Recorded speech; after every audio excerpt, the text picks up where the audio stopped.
It's the first Sunday of Lent. Okay, dito lang tayo sa loob ng bahay. Guys, I was supposed to go to the cathedral to attend Mass there when I saw that it was drizzling and there are dark clouds. I said I'd better stay here and go to church here at St. Therese. And so I did. So, ang ganda po ng Lenten calendar na nakita ko po dito. Proudly human created daw po. Tama. This year, 2025, March 5 po ang ating Ash Wednesday. Tapos, ang Palm Sunday is April 13. Monday, Thursday is 17th of April. Nakikita nyo po dito, ayan o, April 17. Good Friday is April 18. Holy Saturday is April 19. 20 naman is Easter Sunday na.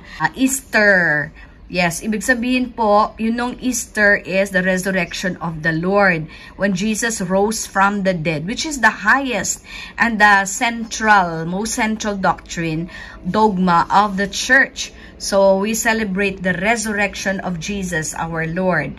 So, kasi, hindi po, Jesus is not dead. He is alive. And girl power. Girl power. Women's History Month and their colors. And the meaning. Yan, kasi green, white, and purple. Purple. Ano daw po ang meaning? What's the meaning? Or what are the meanings of the different colors included? Ito po iyon. So, let's begin with green. Visions of verdant mountain and fertile valleys. The color green symbolizes hope. Talaga naman, no? Pilgrimage of hope. So, it's the Jubilee year of hope. New beginnings and growth, York says. So, generally speaking, the color green represent nature. Yon, nature. Mother Nature naman din naman, no? Mga babae. No? There are deep meanings associated with it, as it brings one a feeling of being closer to nature, thereby soothing stress and boosting our moods. York says.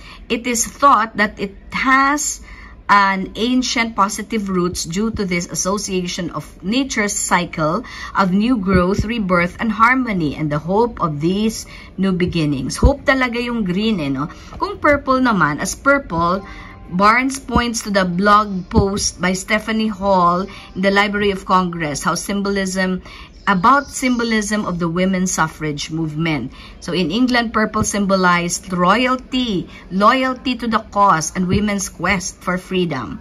Hall writes in the US, however, purple lacks the royal nod. Bakit? Purple is recognized internationally as the color of women and gender equality, York says, adding that it stands for justice and dignity and signifies visionary thinking.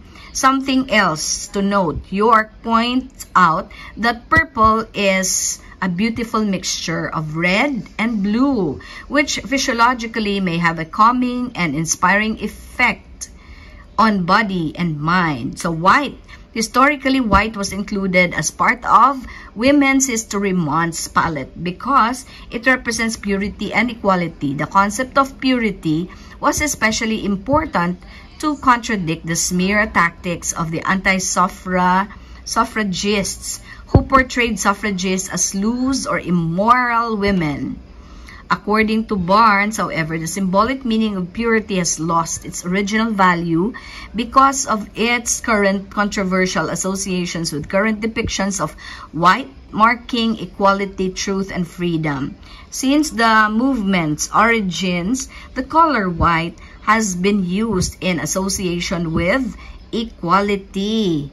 Ayan, an example in 1978 to support the Equal Rights Amendment, 200,000 women dressed in white marched on Washington, D.C., wearing white with sashes in purple and green. Ayan pala. So what about gold? Meron pa bang gold? Yan, this metallic hue deserves mention too. Gold was also a popular color for American suffragists. It emerged from their losing battle for suffrage in the state of Kansas in 1867 when they adopted the sunflower, Kansas state flower, as their symbol, Barnes says. The gold of the sunflower was seen as a beacon of hope and was adopted by American suffragists along with the purple and white from the UK movement. So, if you like glitz, feel free to accessorize with gold in addition to purple, white, and green during the month.